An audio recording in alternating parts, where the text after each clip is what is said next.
মেসির free kick ও ISL salary ন্যাকামি, দুটোর ন্যাকামির বিষয় নিয়ে একটু আলোচনা করব। প্রথমত আলোচনা করব মেসির একটা ডাইরেক্ট ফ্রি কিক নিয়ে, যেটা গতকাল কাবো ভার্দের বিরুদ্ধে মেসি মেরেছিল। সেটা নিয়ে দেখছি গোটা দিন ধরে গোটা বিশ্ব জুড়ে সোশ্যাল মাধ্যমে একটা বেশ যারা মেসি বিরোধী তারা মেসিকে খুব নিন্দে করছে। আসলে জানি না কোনো একটা কারণে এটা গোটা বিশ্ব জুড়ে একটা সমস্যা দেখছি। ভারতে তো অবশ্যই আছে। একদল আছে যারা মেসি পক্ষ, একদল আছে যারা রোনাল্ডো পক্ষ। এখন ঘটনাচক্রে দুজনেই অসাধারণ প্লেয়ার, দুজনে দুটো আলাদা পজিশনে খেলে, কিন্তু কেন যে তাদের মধ্যে এত জানি না, কারণটা জানি না। একটু এই বিষয়ে আসা যাক। রোনাল্ডো পন্থীরা খুব মেসির নিন্দে করছে। মেসি নাকি তঞ্চকতা করেছে, মানে ফুটবলে আইন কানুন মানেনি ডাইরেক্ট ফ্রি কিক মারার ব্যাপারে। কি ঘটেছিল ঘটনাটা আপনারা দেখেছেন নিশ্চয়ই। যখন ডাইরেক্ট ফ্রি কিকে ওয়ালটা সাজাচ্ছিল কাবো ভার্দের গোলকিপার, সে ফার্স্ট পোস্টের দিকে হেলেছিল, মেসি তখন রেফারির সঙ্গে ঘুরে কিছু একটা বলে ডাইরেক্ট ফ্রি কিক মেরে দিয়েছে। কাবো ভার্দের গোলকিপার হন্তদন্ত হয়ে সেকেন্ড পোস্টে গিয়ে বলটা বাঁচিয়ে দেয়। মেসি এটা মেরেছিল, খুব একটা ভালো হয়নি, শটটা ততটা পাওয়ার ছিল না, তো বাঁচিয়ে দিতে পেরেছে। তো এবার ঘটনা হলো এই যে আপনাদের সকলের মনে, মানে গোটা বিশ্বের জুড়ে মানুষের মনে একটা ধারণা আছে যে ডাইরেক্ট ফ্রি কিকের সময় একটা ওয়াল খাড়া করবে, তারপর গোলকিপার বলবে দাদা আমি রেডি আছি দাদা, এরপর রেফারি হুইসেল বাজাবে, তারপর শট মারবে।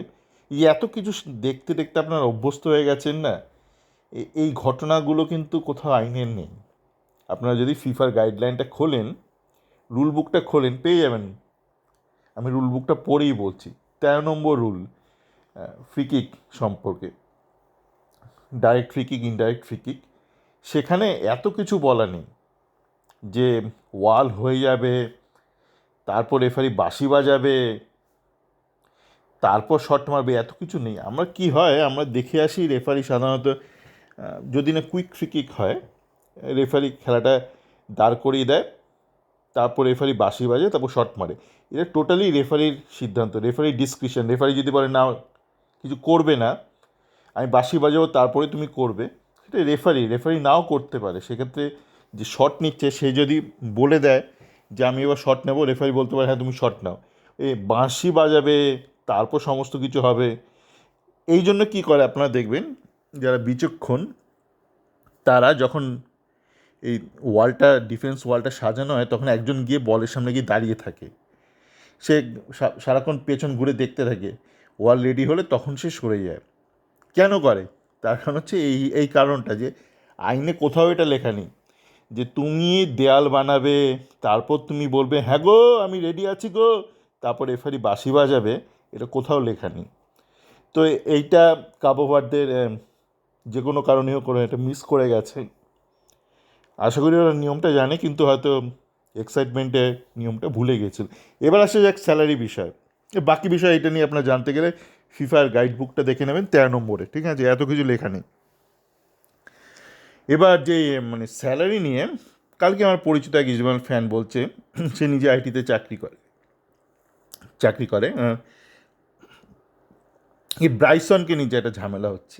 ব্রাইসনের এফসি গোয়া বলছে ব্রাইসন দরাদরি করছিল, এই করছিল সেই করছিল, বলে একটা বিশাল বড় একটা প্রেস রিলিজ দিয়েছে এফসি গোয়া। তা আমার কথা হচ্ছে, তুমি তো বলছিলে এফসি গোয়া যে আমরা বারবার রিভাইসড অফার দিচ্ছিলাম, তো বারবার তুমি রিভাইজ করছিলে কেন, মানে অফারটা বাড়াচ্ছিলে কেন? সেটা তো দরাদরি। দরাদরি তুমি কেন করছিলে? তুমি কি জানো না যে সে অন্য কারোর সঙ্গে আলোচনা করছি, দরাদরি করছি? নয়তো তোমার থেকে কেন বারবার সে আজকে 10 টাকা চাইছে, কালকে 15 টাকা, তারপর দিন 20 টাকা, তারপর 30 টাকা? কিসের ভিত্তিতে চাইছে? নিশ্চয়ই কোনো ভিত্তি আছে।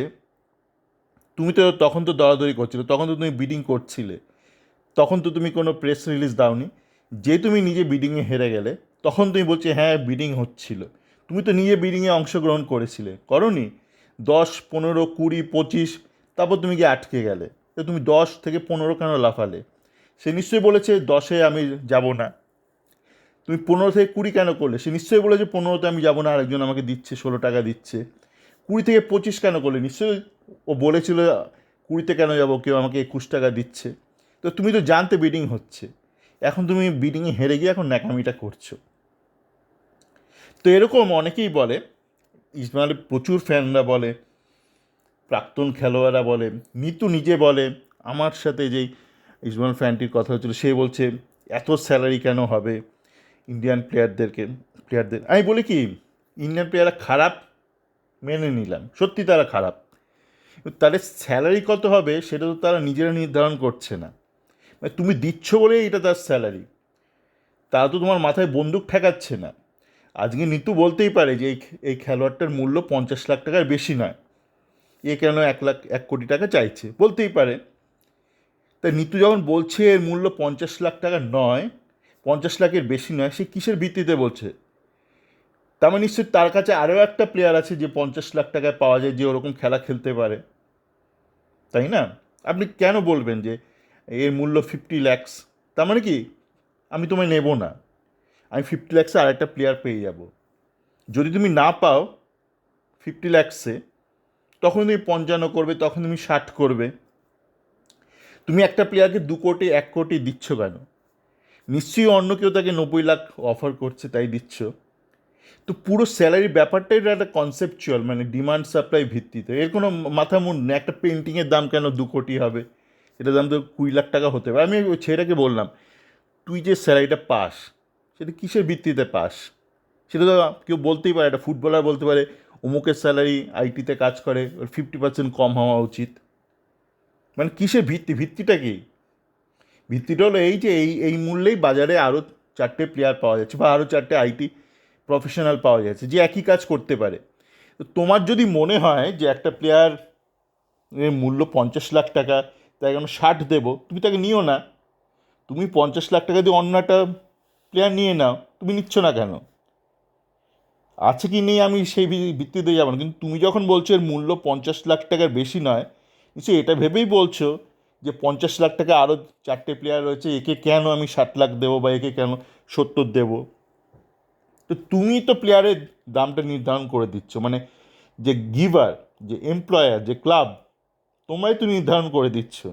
তোমাদের যদি মনে হয় এদের এত দাম হওয়া উচিত নয়, তোমাদের অন্য প্লেয়ারদেরকে সুযোগ দিচ্ছ না কেন? এরকম মানে স্যালারি নিয়ে ন্যাকামি প্রচুর আছে। আমার মনে পড়ছে, আমি যখন ব্যাঙ্গালোরে ছিলাম, আমার আর বড় টিম ছিল, এরকম কেউ কেউ এসে কাজকর্ম কিছুই জানে না, বলে আমার স্যালারি বাড়িয়ে দিতে হবে। আমি বললাম তোমার স্যালারি কীরকম? বললো একটা স্যালারি। আমি বললাম তুমি নকরিতে তোমার প্রোফাইল আপলোড করেছো? বলে হ্যাঁ করেছি। তাই আমি বললাম তুমি সেখান থেকে ডাক পাচ্ছ? বলছে না, কোনো ডাক পাচ্ছি না। তুমি ডাকি না পাও তো তুমি জানছো কী করে যে তোমার কত স্যালারি হওয়া উচিত? যদি কেউ তোমাকে ডাকে, তোমার ধরলাম তোমার স্যালারি 10,000 টাকা, যদি তোমায় কেউ নকরি থেকে ডেকে বলে তোমাকে 12,000 টাকা দেবো, তখন তুমি আমায় এসে বলতে পারো আমার কিন্তু মূল্য 12,000 টাকা, কেন লোকে আমায় 12,000-এ চাইছে। তখন আমি ভেবে দেখবো ম্যানেজমেন্টের সঙ্গে কথা বলে তোমাকে 11 বা 12 দিয়ে রাখা যায় কি না। তোমার তো কেউ চাইছেই না বেশি টাকা দিয়ে, তো তুমি কিসের ভিত্তিতে বলছো আমার এত টাকা মূল্য বা আমার এত স্যালারি হওয়া উচিত? অনেকেই যেমন ছবি টবি এঁকে বলে আমার ছবি এত মূল্য, বলতেই পারো, সেই মূল্যের কোনো মূল্য নেই, মানে গুরুত্ব নেই যদি না সেই মূল্য কেউ তোমায় দিতে রাজি হচ্ছে। তো এই ক্ষেত্রে ব্যাপারটা এরকম, আপনি দিচ্ছেন বলেই তার এত মূল্য, আপনি না দিলে তার মূল্য থাকবে না এত টাকা। তো স্যালারি নিয়ে বললো বেশি ন্যাকামি ঠ্যাকামি না করতে এই এফসি গোয়া বা এই নিতুদেরকে। যদি মনে হয় এর ফালতু অনেক টাকা চাইছে এবং এই মানে টেকনিক্যাল মানে আরও একটা প্লেয়ার রয়েছে, তুমি তাকে সুযোগ দাও। তুমি তাকেও সুযোগ দিচ্ছ না, তুমি জীবনে কোনো রকমের রিস্কই নেবে না। আর তুমি বলবে কেন দাম বেড়ে যাচ্ছে, দাম বেড়ে যাচ্ছে, প্রাইস সিলিং করে দিক, এই সিলিং করে দিক। তোমার স্যালারিটা তো কেউ সিলিং করে দিতে পারে, তখন তোমার কেমন লাগবে? ওই আর্টিফিশিয়াল স্যালারি সিলিং তো খুব একটা ভালো কথা নয়। এমনিতে আমরা গণতন্ত্র থেকে অনেক দূরে চলে যাচ্ছি, আর কত তন্ত্র আর কত মানে এসব বন্ধন থাকবে জীবনে। চলো, ভালো থাকবেন।